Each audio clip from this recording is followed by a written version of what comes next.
नमस्कार मित्रों, स्वागत है आप सभी का हमारी इस वीडियो में। आज हम दो प्रीवियस ईयर क्वेश्चन के साथ हाजिर हैं। इसमें हम पढ़ रहे हैं कोऑर्डिनेटिंग ज्योमेट्री, यानी कि जिसको अपन बोलते हैं। तो यहाँ पर क्या है, x बराबर -4 दिया हुआ है, मैं बिंदु -1 और 3 का प्रतिबिंब निकालना है। देखिए मित्रों, आपको जो है प्रतिबिंब मतलब होता है दर्पण प्रतिबिंब। तो आपको दर्पण प्रतिबिंब निकालना है। अगर आप इस कंसेप्ट को जानते हैं तो इन दोनों क्वेश्चन के आंसर देकर बताइए, और नहीं जानते हैं तो मैं इस दोनों क्वेश्चन की आपको स्मार्ट अप्रोच बताऊंगा। और स्मार्ट अप्रोच ऐसी के इसकी तरह ही बहुत सारे प्रश्न बनते हैं। ये तो सिर्फ मैंने एग्जाम्पल लिए हैं दो। तो ये अगर अप्रोच आप समझ गए तो आप इस तरीके के जितने भी प्रश्न आएंगे सभी प्रश्नों को आसानी से बना पाएंगे। तो इस वीडियो में अंत तक अवश्य बने रहें। चलो मैं आपको इसमें बता देता हूं। यहाँ पर x बराबर -4 में बिंदु -1,3 का दर्पण प्रतिबिंब क्या होगा। प्रतिबिंब कह लो, दर्पण प्रतिबिंब कह लो, बात बराबर ही है। मित्रों, अगर हम इसको ओरिजिनल यानी कि मतलब जो बेसिक से सॉल्व करेंगे तो सबसे पहले आपको इस तरीके से ग्राफ बनाना पड़ेगा, एक्स अक्ष बनाना पड़ेगा, वाई अक्ष बनाना पड़ेगा, फिर देखना पड़ेगा -1,3 कहाँ आएगा, ठीक है, वो कार्तीय तल के हिसाब से। और उसके बाद देखने के बाद फिर आपको यहाँ पे -4 देखना पड़ेगा, लाइन खींचना पड़ेगा, बहुत लंबा प्रोसेस हो जाएगा। ना तो मेरे पास इतनी जगह है और मैं ना इसको इस अप्रोच से करना चाहता हूँ। मैं यहाँ पे स्मार्ट अप्रोच लगाऊंगा और आंसर देखते ही लगा दूंगा। और इस तरीके जितने भी प्रश्न आएंगे सभी प्रश्नों में वो स्मार्ट अप्रोच काम करेगी। ऐसा नहीं है कि सिर्फ इसी प्रश्न के लिए ट्रिक बनी है, सभी पर काम करेगी एकदम और सही से। तो अपन देखो, सबसे पहले मैं आपको स्मार्ट अप्रोच की क्या बताऊं, कुछ भी नहीं है। दर्पण प्रतिबिंब, दर्पण प्रतिबिंब मतलब क्या होता है कि आपको उतना ज्यादा डीप में समझने की आवश्यकता नहीं है। आप तो बस इतना समझो कि इसमें से आंसर आपको कैसे लगाना है। जैसे x बराबर -4 दिया है, बिंदु -1,3 दिया है। अब एक बात समझो, यहाँ पर क्या है, x बराबर -4 है, ठीक है। देखो जे क्या है, जे मान है x का। सबसे पहले बात एक चीज समझ लो, जे मान है x का, जे है y का, ठीक है। मतलब बिंदु अगर कहीं भी आपके सामने इस तरीके से दिए हो तो जो पहला जो मान होता है वो होता है x का, और दूसरे नंबर का जो मान होता है वो होता है y का। इतनी बात समझ ली। अब यहाँ पर क्या है, x का मान दिया है -4। दोस्तों, अगर कहीं भी x का मान -4 दिया हो, अगर x का मान दिया है, ठीक है, तो परिवर्तन हमेशा x के मान में ही होगा, y के मान में परिवर्तन नहीं होगा। यानी कि y का मान जो 3 है वो जाकीता रहेगा, उसमें कोई परिवर्तन नहीं होगा। x का मान दिया है, परिवर्तन x के मान में होगा। ये बात आप दिमाग में बैठा लो। अब y का मान 3 किस ऑप्शन में है, y का मान 3 इसमें है नहीं है, y का मान 3 इसमें है, y का मान 3 इसमें है। ये दो ऑप्शन में ऐसे मिले जिसमें y का मान 3 है, ठीक है। तो जी ऑप्शन तो अपन ने वैसे ही छोड़ दिया कि है ही नहीं है। अब y का मान 3 इसमें है, y का मान 3 इसमें है। अब देखो, x बराबर -4 में बिंदु x को y का प्रतिबिंब क्या है।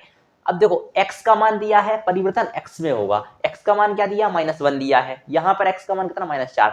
आप सोचो कि -4 से, ठीक है, -1, हाँ, लाना है हमें, तो क्या करना पड़ेगा, हमें क्या करना पड़ेगा, प्लस का 3 करना पड़ेगा। करना पड़ेगा कि नहीं करना पड़ेगा, करना पड़ेगा।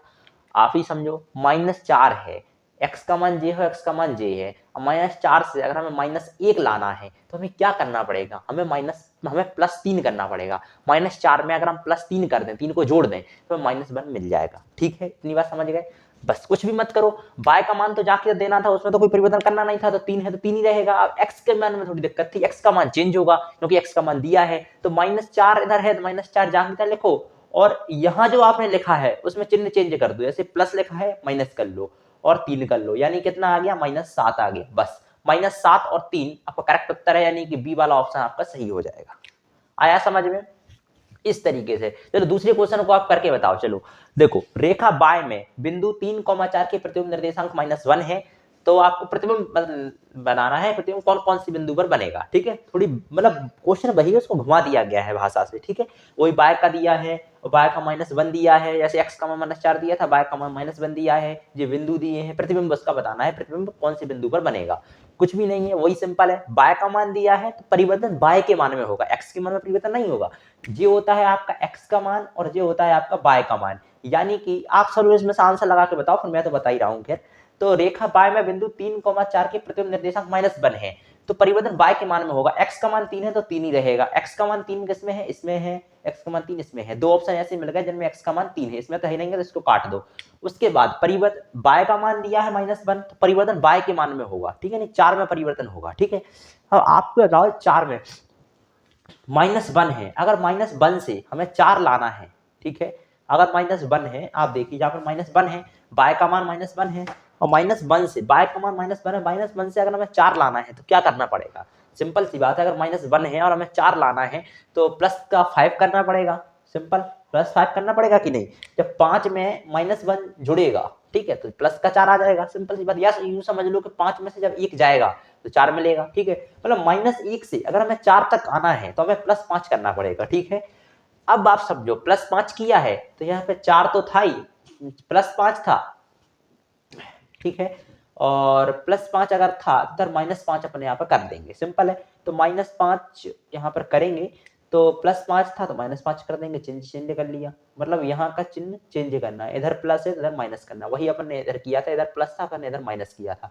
और इधर -1 है तो -1 कर लो। -5 और -1 -6 हो जाता है, यानी कि y का मान -6 आएगा। तो 3 -6 किस में है? 3 -6 सी ऑप्शन में है, यानी कि सी ऑप्शन आपका करेक्ट हो जाएगा। इस तरीके से आप सभी बहुत सारे प्रश्न हैं, जितने भी इस टाइप के प्रश्न हैं दर्पण प्रतिबिंब वाले कोऑर्डिनेटेड ज्योमेट्री में, उस क्वेश्चन को आराम से आप कर सकते हो। वीडियो में बने रहने के लिए बहुत बहुत धन्यवाद।